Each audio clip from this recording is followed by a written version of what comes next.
They keep it under fluorescent lights that never turn off, as if darkness would be too honest.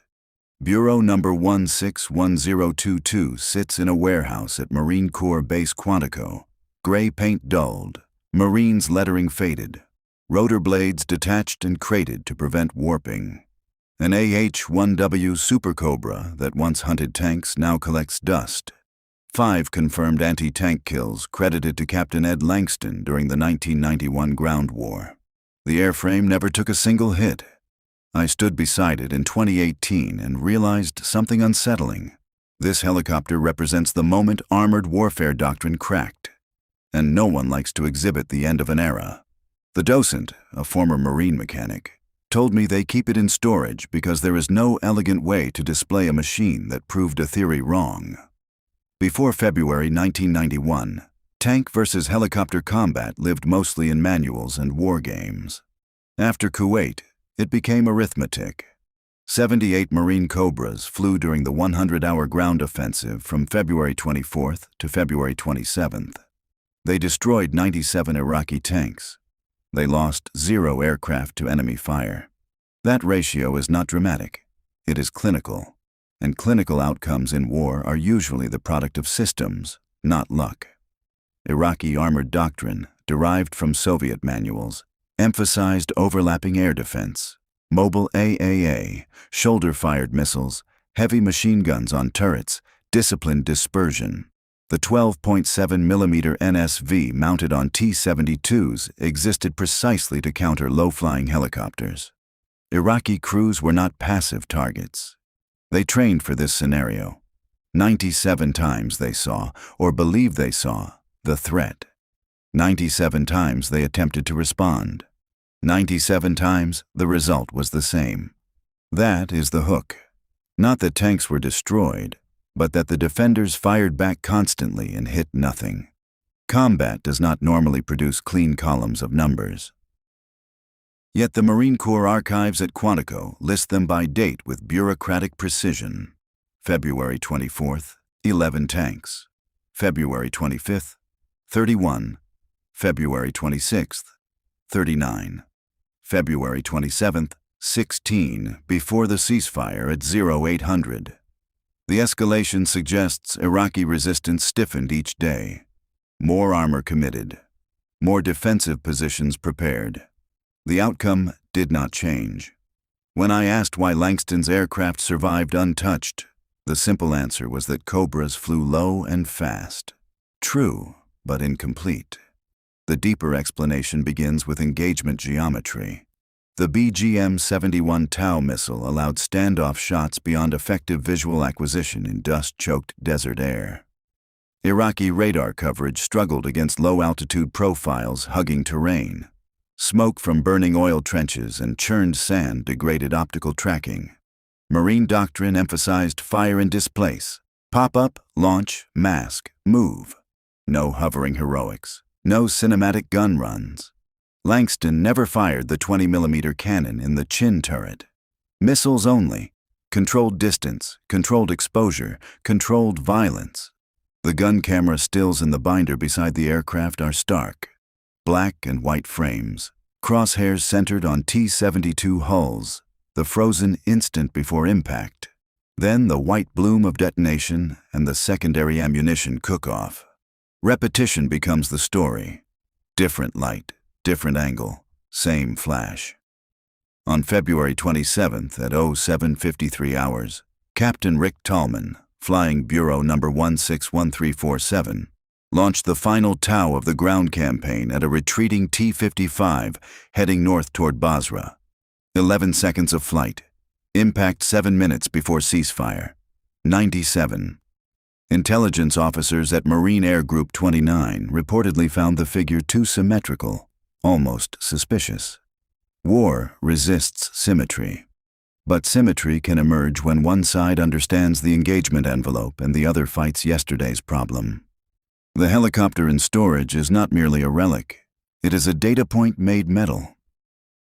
It marks the transition from theoretical vulnerability of armor to demonstrated vulnerability under specific conditions: open desert, degraded air defense integration, disciplined rotary wing crews exploiting range and mobility. They expected attrition curves, statistical friction, the normal tax war extracts from machines and men. Instead, they got a ledger that looked falsified by its own perfection. 0 losses, 97 confirmed tanks, fewer than 6% missile malfunctions. Intelligence officers assumed optimism bias. They audited the claims anyway. The reports held. Every anti-tank credit required gun camera confirmation under Marine Corps rules. No footage, no kill. The tapes exist. Grainy monochrome frames, crosshairs steady, impact bloom, ammunition cook-off. Hours of it. War reduced to repeatable geometry. And here is the uncomfortable tangent. The BGM-71 Tau, tube-launched, optically tracked, wire-guided, was a 1970s solution that by rights should have been fragile in a modern air defense environment. You launch a missile that remains tethered to the helicopter by 2 thin wires unspooling at roughly 660 miles per hour. The gunner must keep the crosshairs on target for the entire flight. Break the wire and the missile goes ballistic. Turbulence can snap it. Debris can cut it. The design reads like an engineering compromise, not a battlefield inevitability. Yet in 1991, it worked with ruthless consistency. Marines logged wire breaks on fewer than 6% of launches. The rest struck home. The variant most often cited in after-action summaries, the BGM-71D, carried a 5.9 kilogram shaped charge rated to penetrate roughly 630 millimeters of rolled, homogeneous armor. A T-72's thickest frontal armor approached 280 millimeters. The arithmetic was merciless. The copper liner collapsed into a hypervelocity jet, near 8,000 meters per second, turning the interior of a tank into overpressure and fragments. Iraqi crews did not field effective countermeasures because they misread the engagement envelope. Soviet-derived Doctrine assumed helicopters would close to gun range, 1,500 meters or less, where overlapping fire from 12.7mm NSV machine guns and mobile AAA could shred a hovering target. The Cobras did not hover. They engaged from 3,000 meters and displaced immediately, outside practical visual acquisition in dust-choked air, often beyond effective anti-aircraft range. Iraqi gunners fired at where helicopters should have been according to Doctrine. The helicopters were elsewhere. Captain Rick Tallman's final shot of the ground campaign illustrates the method. At 07:53 hours on February 27, 1991, his Tau flew 2,840 meters toward a retreating T-55, moving roughly 15 kilometers per hour northeast of Basra. He led by 3 turret widths. The missile corrected in flight. Impact struck the left turret face just forward of the commander's hatch. Secondary detonations followed. Ceasefire at 0800. By 0830, preliminary tallies circulated. Division headquarters assumed inflation. Verification consumed 3 days. Tapes reviewed, debriefs cross-referenced, ground observers consulted. The number remained 97. The Iraqi side's surviving documentation barely emphasizes helicopters, focusing instead on artillery and coalition air supremacy. Yet units such as the Republican Guard's 12th Armored Division maintained textbook Soviet air defense posture. ZSU, 23 4-Shilka vehicles with radar-directed 23mm guns. SA-7 and SA-9 missile teams distributed through battalions, machine guns elevated skyward. The doctrine was coherent. The execution faltered because it depended on detection. Soviet air defense theory presumes you can see, track, and hold the target. In southern Kuwait's winter dust, detection degraded first. Marine Cobras cruised around 120 knots, about 220 kilometers per hour, hugging terrain at 50 feet or lower whenever possible. Nap of the Earth profiles exploited folds in the desert, irrigation berms, subtle elevation changes invisible on flat maps. They appeared briefly, fired, vanished. Iraqi radar operators struggled with ground clutter. The ZSU-23-4's radar, optimized to track faster, higher aircraft, bled returns into the Earth at low altitude. By the time a contact stabilized, the helicopter had shifted azimuth. Marine pilots never granted the enemy the luxury of 5 uninterrupted seconds. Cobras appeared from oblique bearings, fired from standoff, and displaced before Iraqi gunners completed the mental act of identification. The mathematics of the TOW mattered as much as its metallurgy. With flight times stretching past 10 seconds at longer ranges, a helicopter moving 120 knots could be hundreds of meters from its launch point before impact. Iraqi missile teams tracked ghosts. A 1995 U.S. Army War College study quotes an Iraqi air defense officer who described the fight as trying to shoot something that refused to remain in the same piece of sky. His unit fired 47 SA-7s in 4 days and hit nothing. He attributed failure to American jamming. The simpler explanation was kinematics. The target displaced faster than the engagement cycle could close. Tank-mounted 12.7mm NSV guns, effective against low aircraft out to roughly 1,500 meters, were outranged from the start. Cobras opened at 3,000 meters and beyond.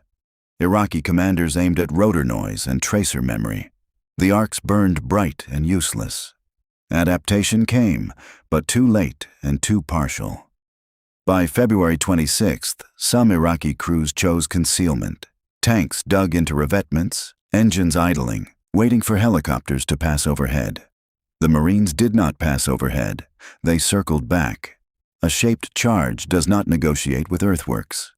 Intercepts later declassified reveal brigade commanders requesting denser air defense screens while division headquarters promised reinforcements that never materialized. By February 27th, a few units were conserving missiles for threats they believed they could actually hit. The most corrosive line in those transcripts is not fear. It is resignation. The doctrine itself, Soviet layered air defense, functions against predictable profiles. The Cobras denied predictability. Low altitude, high speed, long-range engagement, immediate displacement. The ground war lasted 100 hours. Marine attack helicopters destroyed 97 tanks in 72 of them. February 24th through 27th compresses into a sequence that reads monotonous because it was acquire, launch, track, impact, displace. At 0400 on February 24th, Marine ground units crossed the berm into Kuwait. Cobras orbited in overwatch. The first confirmed tank kill came at 0647, Captain Brian Duff of HMLA 369, engaging a T-62 south of Al Jaber Air Base at 3,200 meters. The crew never identified the helicopter. 11 tanks fell on day 1. No Cobra losses. February 25th intensified. Iraqi reserves moved north toward Kuwait City and inadvertently increased target density. Cobras worked in hunter-killer sections, 2 aircraft, 1 shooter, 1 cover, rotating roles between engagements to distribute exposure. 31 tanks were destroyed. Concentration simplified detection. Captain Ed Langston's sequence that afternoon illustrates the tempo.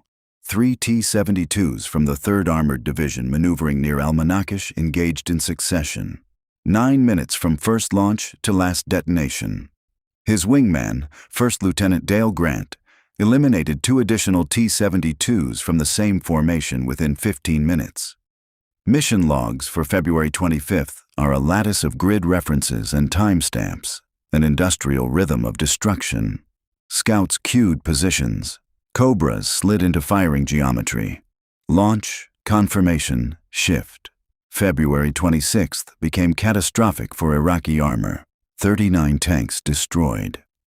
The Republican Guard's Tawakolna division established a doctrinal defense in depth along the Kuwait-Iraq border. Overlapping fields of fire, armored echelons, staggered to absorb penetration. On paper, it resembled a textbook solution to helicopter threat. In practice, the flanks proved thin. Cobras attacked from bearings insufficiently covered, engagement ranges often exceeding 3,000 meters. Dust and smoke collapsed visual acquisition windows. Ground clutter degraded radar returns. Reaction time evaporated. Iraqi guns fired where helicopters had been. The helicopters were already somewhere else. Iraqi return fire never matured into effectiveness. A few tank commanders tried to reverse out after the first detonations, engines screaming as they pivoted north toward Basra. The Cobras followed at distance, adjusting lead, riding the wire. Moving armor is not inherently safer against a guided missile. It only changes the math. Minor correction, steady crosshairs, 11 seconds of patience. February 27th compressed into a final sequence. 16 more tanks before 0800. Iraqi columns withdrawing across open desert without berms or buildings to fracture line of sight. The last engagements felt procedural. Target acquired, missile away, impact, shift azimuth, repeat. Mission logs capture coordinates and timestamps. They do not capture what Iraqi crews already understood by the evening of February 26th, that they were inside an equation they could not solve. Some abandoned vehicles before contact. Others delayed orders to move into exposed positions. One intercepted transmission around 0730 on the 27th, records a battalion commander requesting permission to withdraw because helicopters were engaging from beyond effective range. Division denied it. Hold position. Within 40 minutes, 7 tanks from that battalion burned. Ceasefire halted the sequence, not the logic. 97 Iraqi tanks destroyed. 0 Cobras lost. To anyone raised on 20th century armored warfare, the ratio looked impossible. Tanks were not supposed to be that naked. Helicopters were not supposed to be that decisive. But gun camera frames do not editorialize, and the wreckage scattered across Kuwait did not require interpretation. The pivot actually began in January. At Marine Aviation Weapons and Tactics Squadron 1 in Yuma, Arizona, instructors reworked the Cobra playbook in the narrow window before the ground offensive. 2 months to solve a problem inherited from Vietnam: how to keep a helicopter alive inside a dense air defense envelope. The answer was not a new missile or a classified jammer. It was distance and movement. TOWs could reach 3,750 meters. Many crews had trained to fire at 2,000 or less for cleaner visual confirmation and easier wire tracking. The revision was blunt. Engage at maximum effective range whenever possible. Accept more demanding corrections. Trade a margin of accuracy for a margin of survival. Simulated Soviet-style air defense networks at Yuma produced a consistent lesson. Cobras lingering inside 2,500 meters died in the model. Cobras staying beyond 3,000 survived. The formal guidance was spare. Max range, immediate displacement. Never reuse a firing position. No heroics. In the archives, I found a minor maintenance anomaly dated January 28th. Unusual rotor blade wear on 3 aircraft from HMLA 267. Patterns consistent with sustained low-altitude, high-speed profiles beyond routine training. Inspection intervals shortened from 150 hours to 100 for those tails. No explanation attached. The officer who signed it, Chief Warrant Officer Michael Hastings, is gone. The pilots tied to those bureau numbers in January are hard to trace. Perhaps they were stress testing the doctrine harder than the syllabus required. Perhaps it was coincidence. What matters is that by the time squadrons deployed to Saudi Arabia, the guidance was internalized. North of Jubail, they rehearsed over sand that mirrored Kuwait's texture and light. Ground units emplaced mock targets. Crews calculated range by eye and laser, compensated for crosswinds, learned how fine Gulf sand threw up a different dust curtain than Arizona's. The TOW is unforgiving. No fire and forget luxury. You hold the sight picture and nurse the missile home, correcting for drift, turbulence tugging at the wire. Wind and temperature shape the flight more than most civilians realize. Crews logged hundreds of practice shots, building the small muscle discipline to keep the reticles steady at maximum range. By February, the behavior was automatic. Range first, movement always, exposure measured in seconds. Soviet helicopter doctrine was not careless. It was layered, detailed, internally consistent. It accounted for suppression, overlapping fires, rapid target acquisition, coordinated response between armor and air defense elements. On paper, it worked. What defeated it in February 1991 was not brilliance, it was restraint. A single disciplined principle applied without deviation. Remain outside the enemy's effective range, and he cannot kill you. That principle sounds obvious. It rarely survives contact with ego. The preparation in January was not cinematic. No revolutionary weapon appeared. No secret sensor changed the battlefield. Pilots simply flew the same profiles over and over until distance became instinct. Range estimation became muscle memory. Displacement became automatic. War is normally monotonous in rehearsal and chaotic in execution. The Gulf War inverted that rhythm. The rehearsal was intense but controlled. The execution became procedural. Acquire, launch, correct, move, survive.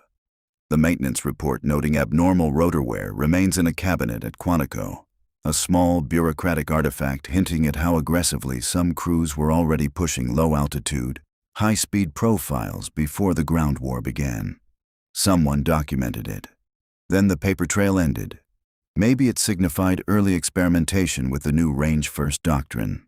Maybe it was routine variance. History is full of loose threads that refuse to resolve.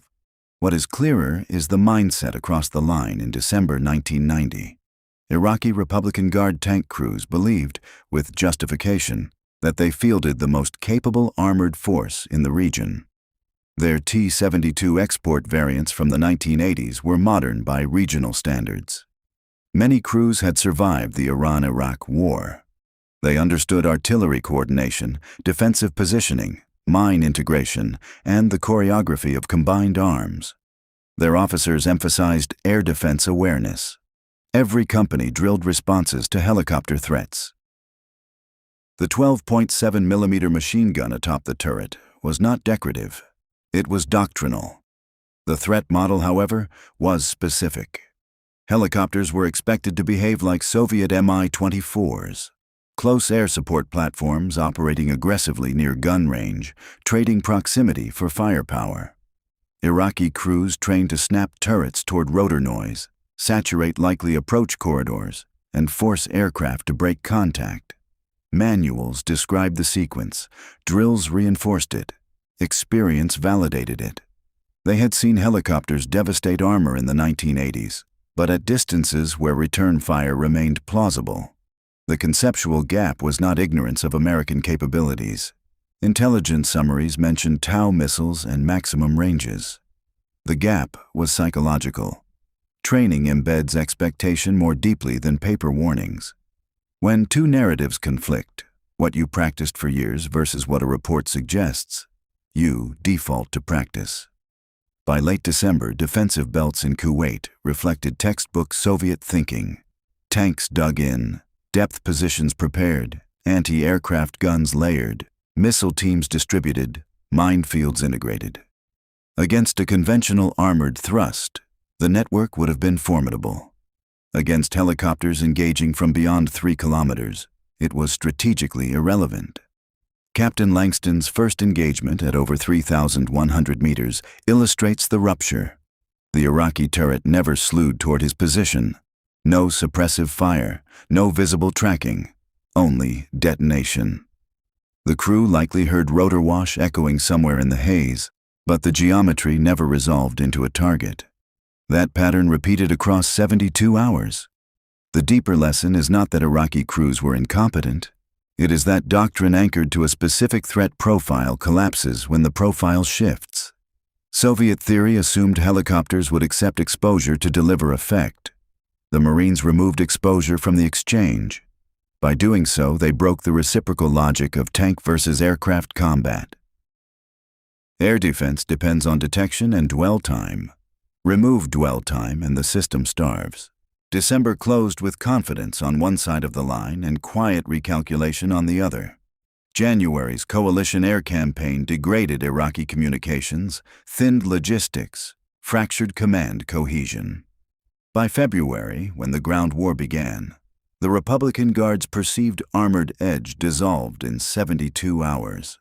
97 tanks destroyed by helicopters that never entered the engagement bands. Iraqi doctrine assumed they would. The crews were trained correctly.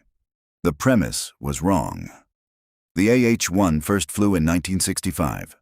By 1990, many analysts considered it a Vietnam artifact, superseded by newer machines. The U.S. Army had transitioned to the AH-64 Apache by the mid-1980s, embracing heavier armor, integrated sensors, Hellfire missiles, and a design optimized for high-threat environments. The Marine Corps stayed with upgraded Cobras, partly budget, partly institutional culture. Marines historically refine what they have rather than wait for what they want. The AH-1W Super Cobra that deployed to Kuwait was not identical to its Vietnam ancestor. Twin General Electric T-700 engines replaced the older power plant. Transmission strengthened, avionics modernized. But the silhouette remained unmistakable. Narrow fuselage, tandem cockpit, slim profile conceived in the mid-1960s. Aviation commentators in late 1990 predicted heavy Cobra losses if exposed to layered Iraqi air defenses. On paper, the Apache outclassed it. More armor, better night sensors, greater payload flexibility. The Cobra could not carry Hellfire. It relied on Tau missiles. Its protection was limited. A well-placed 12.7mm round could penetrate the cockpit. Kuwait's February heat pushed toward 30 degrees Celsius by day, degrading lift and engine efficiency. None of that disappeared. The Cobras flew anyway. The T-700 engines delivered adequate power margins. Payload limitations proved irrelevant because the engagement model required little beyond Taus and ammunition for a 20mm cannon that largely stayed silent. The aircraft's perceived weaknesses shaped its survival logic. Simplicity reduced failure points. The wire-guided Tau lacked the sophistication of laser-guided systems, but it demanded less from onboard electronics and less from maintenance crews operating in austere conditions. Marine mechanics knew the airframe intimately, its vibrations, its tolerances, its quirks in crosswinds. Experience substitutes for modernization when modernization is unavailable.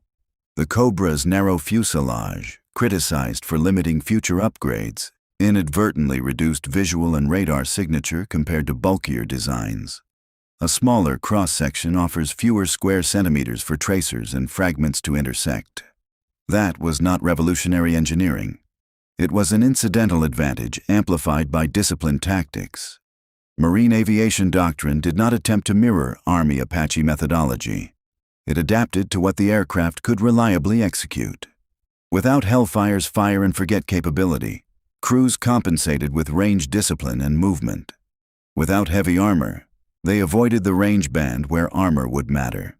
Instead of relying on sensor dominance, they relied on geometry and repetition. The TOW's 1970s heritage became less a liability than a constraint that enforced focus. Maintain sight picture, correct in flight, displace. No digital overconfidence, no temptation to linger.